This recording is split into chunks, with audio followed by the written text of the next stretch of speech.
Hi, I'm Cindy, I'm Kim. And I'm Tiffany. and we're talking today about early identification and when to go get an eval done. Hmm. So, Kim, tell us about your experience with your daughter. Quickly, my first child, I did a lot of reading since they, could sit on my lap. I didn't see anything signed when I would read her rhyming books. She could always get the end of the rhyme at the end of the phrase. My second daughter, I noticed that something was weird and that she was smushing the sounds together.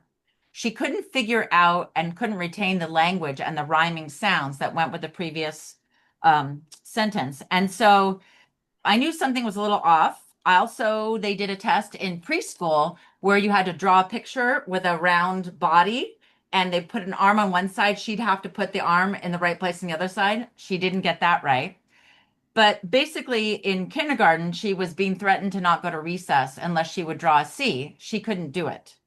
Um, they did a Topa Rosner test, which I believe Cindy is just, do It's they an early identification tool, but or that identification school tool. She got a 16%, which confirmed my fears. I immediately went to a speech and language pathologist who immediately did a rapid automatic naming test. And a rapid automatic RAN is one of the first things. Is that correct? That would help you identify a kid with reading. absolutely. Yes. So those are my two things, a Topa Rosner test and a rapid automatic naming. Well, but then your experience with the school was the school telling you that you were a helicopter mom and that things were fine. Yeah, they told me I didn't need to panic yet, which of course, then I said, okay, I have lost my trust in kindergarten because I see a lot of wait to fail situations at schools. Well, and so when we take a look at early readers, we actually see, and what they're probably talking about is we see growth and then we see a plateau and then we see a growth again. And what they're likely telling you is, wait, you're just in a plateau phase. Well, theoretically, yes, but that plateau phase is relatively short and you have symptomology as a precursor to tell you likely it's more than the plateau, right? Hmm. So the people that are telling you this themselves don't necessarily know the research literature, don't necessarily know the etiology and the development and the whole lifespan of reading issues. And you are also in the midst of the whole language approach, which is memorize, right? And Yes. so it makes sense. So, Tiffany, do you remember what your early reading experience was as a language learner? Yeah, I was put into ESL very early on, and I was actually tested out of it. But I actually went to a pre-kindergarten that did structured literacy. Actually, we learned a lot of yeah, a lot of it was I don't think I can name names now, but it was a school in California, and we had to do a lot of the root and we had to break it up, and so that has helped. Now learning a lot about this, it helped shape me learning through elementary school and being able to test out of ESL. But they put me in there and a lot of students who could speak English, but we were just really shy. And I think that's also a misconception that we didn't have the transition to go into that. So that's my learning for when I was younger. That makes sense. My mom knew something was wrong when the teacher sent home flashcards um, For you? 50 years ago. Yeah. Mhm. Because my brother Terry, as a kindergartner, was brought into the second grade classroom and read for the second graders with the teacher saying, see, this is how you should read, Mhm. which we now know he was one of the, 33%, whatever, that will learn to read without any kind of instruction versus the rest of us, right? Yeah. Um, so let's talk about early warning signs. Kim, you talked about rhyming. Tiff, do you know any other early warning signs? And you can say yes or no. It's all good. I would say when they're meshing words or like skipping over words could be an example, would you say? That's close. So, articulation issues. So they Yeah. are not hearing and producing sounds correctly in words. Kim's favorite is ornament versus ornament. My Or, favorite is, go ahead, sorry. or duh. You have to make sure that they say, I have high schoolers saying, or duh meant. Right. Consonant versus continent. Mhm. Like all sorts of those mix ups where you get the word wrong, Mhm. and you're not hearing the phonemes in the words.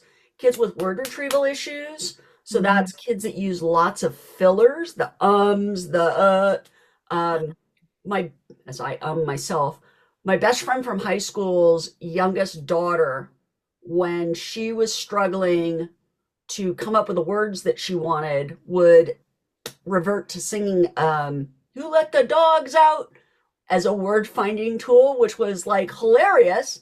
And she Wow. did it because it got a lot of laughs and it bought her time to try and find words, but she was doing that as a little pipsqueak, which was like giant red flag, right? So that word retrieval is the best predictor of reading difficulties over the phonological piece. And so the smushing or misinterpreting words is phonological. The word retrieval, which is that fast, accurate pull from long-term memory, is the rapid naming or word retrieval. And then the other one, which you actually see later, Kim, is Uh, guts of words, your favorite. Guessing for words. Just Orthographic guessing. processing, can my eye Orthographic pick up process. detail? Yeah, the inside words. Yeah, so those are kids. So it's normal to have letter reversals like B, D, P, Q. Like with kids who don't have dyslexia. Yes, so that's normal to have some. However, after having, I would say, a year and a half to 2 years exposure to print, those reversals should resolve. Like if you're writing letters and reading books and we're starting to get those letter recognitions pretty solid and you've had good instruction, but you're still continuing to do those kinds of things, that's kind of the third flag. So phonological awareness is the one that we always talk about because that's the first one we studied. Rapid automatic naming, and then orthographic processing. Can my eye pick up the details of the letters? What is the configuration? What is the orientation? Left right reversals. Do you know your left from your right? I mean, the only way I know my left from my right is to consciously think about which hand I write with. Wow. I don't inherently know. And when I drive with my husband, he points. Can I say too that if a child, what one thing somebody taught me is that who do you think a child listens to the most? Who does he hear the most? And people will say her mother, her father. It's herself. So Right. if a child has had lots of ear infections or difficulty, sicknesses or speech impediments, what happens is that starts to become solidified in their reading, their writing, their hearing. And that is a sign too that you should be very careful and watch if they've had ear infections a lot when they were little, because when they start hearing themselves and they people think it's cute that they say a word a wrong way, It's not. it's not cute. Yeah, it comes back to haunt them in other ways. So there's another big thing that we've just completely jumped over, which is genetics. Oh my God, of So course. family history of difficulty learning to read. And by the way, it often skips generations. Oh, So I have parents that are like, I'm a great reader, but man, my mom could not pick up a book. Or, oh my gosh, my dad, handwriting was horrible, spelling was horrible, brilliant. But Yeah.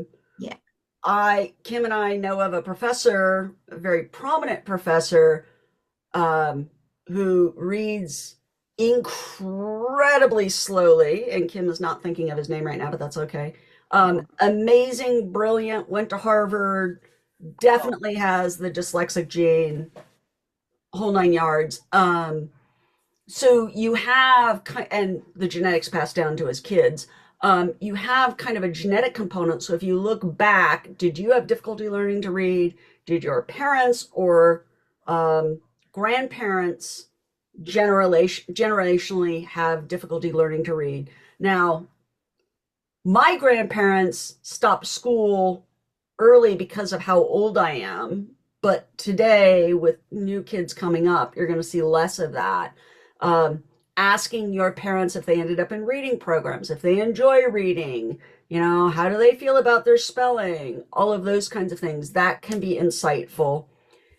I will also say in certain communities, there is culture and fear around mentioning any difficulties with school. Like What? it is culturally unacceptable or has been um, such a stigma. In the African American community, there was an and continues to be an overrepresentation of African American individuals in special education. And special education was a housing situation, and they tended to force many kids into special education, and then they learned nothing all along and were biased against them. So there can be culture around special education and fear around special education. And so being sensitive and aware to all of that. But as I tell parents all the time, whether or not you give it a name, it can still be there. I also have parents where one of the parents, this is, you know, doesn't want to believe that it's true. And then I show the parent a list of fake words. And I said, this is the kind of stuff your kid can't read. And then the parent will say, I can't read it either. Yeah. So it is tricky because some of the parents have struggled with it themselves. Mm. Yeah. My dad, when I came back from graduate school at Northwestern, and I started talking about the fact that I had dyslexia as I was building my practice, he's like, you shouldn't tell people that. They'll think you're stupid.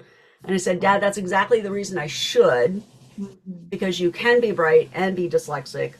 And me talking about it makes it Awareness. less stigma inducing, right? Mhm. Mhm. So, um, so let's kind of recap. Yes. Difficulty with language growing up, early identification for articulation issues. So if you end up at a speech language pathologist for articulation, hearing issues with recurrent ear infections. Kids will often love books, but once you get to the point of reading, they're resistant. Word retrieval issues where you're using fillers and ums and can't find the word we're looking for, doing lots of substitutions. Ongoing difficulties with reversals. Um, Past, like once you've had a solid exposure to print, if that doesn't resolve, and then kind of a genetic history, early screening tools in the public school system. Like if you have a student that's had adequate opportunity and the scores are still lagging in reading, or if your child is bright and scoring below the 25th percentile, that's a giant red flag. And go seek help early. The earlier you intervene and the more effective the intervention, the better the outcome. And we've all seen amazing transformations from the right intervention. Like outcome is impressive when you do it right, um, and where kids can go. And with that, like Thank you. us, tell us what's hopeful, and we'll see you soon. Thank you.